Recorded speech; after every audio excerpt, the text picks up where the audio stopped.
Indian ഫുട്ബോളിലെ ട്രാൻസ്ഫറുമായി ബന്ധപ്പെട്ട ചില കാര്യങ്ങൾ തന്നെയാണ് ഇന്നും സംസാരിക്കാൻ പോകുന്നത്. ആദ്യത്തേത് സന്ദീപ് സിംഗിന്റെ ഒരു എക്സ്റ്റൻഷൻ ആണ്. 2027 വരെയുള്ള ഒരു കോൺട്രാക്റ്റിലാണ് കേരള ബ്ലാസ്റ്റേഴ്സ് സന്ദീപ് സിംഗുമായിട്ടുള്ള ഒരു പുതിയൊരു എക്സ്റ്റൻഷൻ നടത്തിയിരിക്കുന്നത്. സന്ദീപ് സിംഗിലേക്ക് വരുമ്പോൾ അറിയാലോ, അദ്ദേഹം 2020 ഒരു സെൻറ്റർ ബാക്ക് എന്ന നിലയിൽ ജോയിൻ ചെയ്ത് പിന്നീട് അദ്ദേഹം ഒരു വിങ് ബാക്ക് ആയിട്ട് മാറി, അതായത് റൈറ്റ് ബാക്ക് പൊസിഷനിൽ വന്ന് നല്ല പെർഫോമൻസ്. ഇപ്പം KBFCയുടെ ചരിത്രത്തിൽ തന്നെ വൺ ഓഫ് ദി ബെസ്റ്റ് എന്നോ ദി ബെസ്റ്റ് റൈറ്റ് ബാക്ക് എന്നോ ഒക്കെ നമുക്ക് പറയാനായിട്ട് സാധിക്കും എന്നുള്ളതാണ് അദ്ദേഹത്തെ പറ്റി പറയുമ്പോൾ ഉള്ളത്.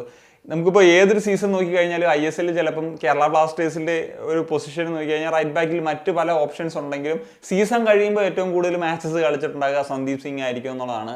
അദ്ദേഹത്തെ പറ്റി പറയുമ്പോൾ അദ്ദേഹത്തിൻ്റെ ഒരു വേഴ്സറ്റാലിറ്റി ഒക്കെ നമുക്ക് എടുത്ത് പറയേണ്ടതാണ്. കാരണം എന്ന് വെച്ച് കഴിഞ്ഞാൽ അദ്ദേഹത്തെ നമുക്കൊരു റൈറ്റ് ബാക്കിൽ യൂസ് ചെയ്യാം. ഞാൻ പറഞ്ഞ പോലെ ആദ്യം അദ്ദേഹം സെൻറ്റർ ബാക്ക് ആയിട്ടാണ് വന്നത്, അവിടെ യൂസ് ചെയ്യാം. കഴിഞ്ഞ സീസണിൽ തന്നെ ചില മത്സരങ്ങൾ അദ്ദേഹത്തെ ലെഫ്റ്റ് ബാക്ക് ആയിട്ട് യൂസ് ചെയ്യുന്നുണ്ട്. അങ്ങനത്തെ ഒരു യൂട്ടിലിറ്റി പ്ലെയർ എന്ന നിലയിൽ നമുക്ക് അദ്ദേഹത്തെ ഉപയോഗിക്കുന്നത് കണ്ടിട്ടുണ്ട്. പിന്നെ വളരെയധികം വർക്ക് റേറ്റ് ഉള്ള ഒരു പ്ലെയറാണ്, വളരെ ഒരു കമ്മിറ്റഡ് ആയിട്ടുള്ള ഒരു പ്ലെയറാണ്. എന്താണെങ്കിലും ഇപ്പോൾ അദ്ദേഹം 29 വയസ്സായി കഴിഞ്ഞു. ഇനിയും അദ്ദേഹത്തിൻ്റെ ഒരു കരിയറിൻ്റെ ഒരു നല്ല കാലം തന്നെ KBFCക്ക് വേണ്ടി തന്നെ സ്പെൻഡ് ചെയ്യുന്നുള്ളതാണ് പ്രതീക്ഷിക്കുന്നത്. കാരണം അദ്ദേഹം ISL KBFCക്ക് മാത്രമേ കളിച്ചിട്ടുള്ളൂ. 50 മുകളിൽ മത്സരങ്ങൾ അദ്ദേഹം കേരള ബ്ലാസ്റ്റേഴ്സിന് വേണ്ടി ISL മാത്രം കളിച്ചിട്ടുള്ളത് നമുക്കറിയാം.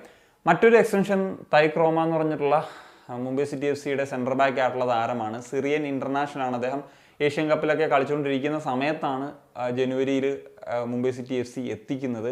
എന്താണെങ്കിലും അദ്ദേഹത്തിൻ്റെ കാര്യത്തിലാണെങ്കിലും ഒരു നല്ല പെർഫോമൻസ്. അതിൻ്റെ 13 മാച്ചസൊക്കെ ISL അവർക്ക് വേണ്ടി കളിച്ചിരുന്നു. നല്ല പെർഫോമൻസ് തന്നെയാണ് നടന്നത്. ഈ ഒരു താരം ഇപ്പോൾ 34 വയസ്സായി കഴിഞ്ഞ് ഒരു വർഷത്തെ ഒരു എക്സ്റ്റൻഷനാണ് കൊടുത്തിരിക്കുന്നത്.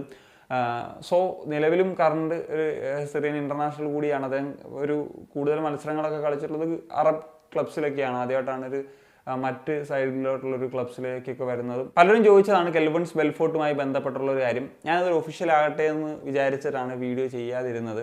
എന്താണെങ്കിലും Kervens Belfort is back. Kerala ബ്ലാസ്റ്റേഴ്സിലേക്കല്ല, കാലിക്കറ്റ് FCയിലേക്കാണ് അദ്ദേഹം വരുന്നത് എന്നുള്ളതാണ്. Ever tried ever failed no matter എന്ന് പറയുന്നൊരു കാര്യമാണ് അദ്ദേഹത്തെ പറ്റി പറയുമ്പോൾ എനിക്ക് ഓർക്കേണ്ടത്. അതിൻ്റെ കാരണം എന്തെന്ന് വെച്ച് കഴിഞ്ഞാൽ കേരള ബ്ലാസ്റ്റേഴ്സ് ആരാധകർ ഏറ്റവും കൂടുതൽ ഇഷ്ടപ്പെട്ട ഒരു വിദേശ താരം ആരെന്ന് ചോദിച്ചു കഴിഞ്ഞാൽ നമുക്ക് പലരുടെയും പേര് പറയാനുണ്ടാകും. ഇയാൻ ഹ്യൂമിൻ്റെയും അല്ലെങ്കിൽ ഹോസു ഒബ്ഗച്ച്, അല്ലെങ്കിൽ അവസാനം നമുക്ക് ലൂണയുടെയും ഡയമണ്ട് റക്കോസിൻ്റെ ഒക്കെ പേര് പറയാം. പക്ഷേ ബ്ലാസ്റ്റേഴ്സ് ആരാധകർ ഇത്രയധികം സ്നേഹിച്ചിട്ടുള്ളൊരു പ്ലെയർ, അല്ലെങ്കിൽ ഇത്രയും ഭ്രാന്തമായിട്ട് സ്നേഹിച്ചിട്ടുള്ളൊരു പ്ലെയർ എന്ന് ചോദിച്ചു കഴിഞ്ഞാൽ അതിൻ്റെ ഒരു ഉത്തരം കെൽവിൻസ് ബെൽഫോർട്ട് എന്ന് പറയുന്ന ഒരു ഹെയ്ത്തി പ്ലെയർ തന്നെയാണ്. എന്താണെങ്കിലും അദ്ദേഹം ISL അല്ല കളിക്കുക, സൂപ്പർ ലീഗ് കേരളയിൽ കാലിക്കറ്റ് FCക്ക് വേണ്ടിയായിരിക്കും അദ്ദേഹം കളിക്കുക എന്നുള്ളതാണ്. എന്നാണെങ്കിൽ അദ്ദേഹം ISLൽ നിന്ന് പോകുന്ന ആദ്യം ജംഷഡ്പൂർ FC കളിച്ചിരുന്നു, അവിടെ നന്നായിട്ട് കളിക്കാൻ സാധിച്ചിരുന്നില്ല. പിന്നെ മറ്റ് ലീഗ്സിലൊക്കെ കളിച്ചിരുന്നു.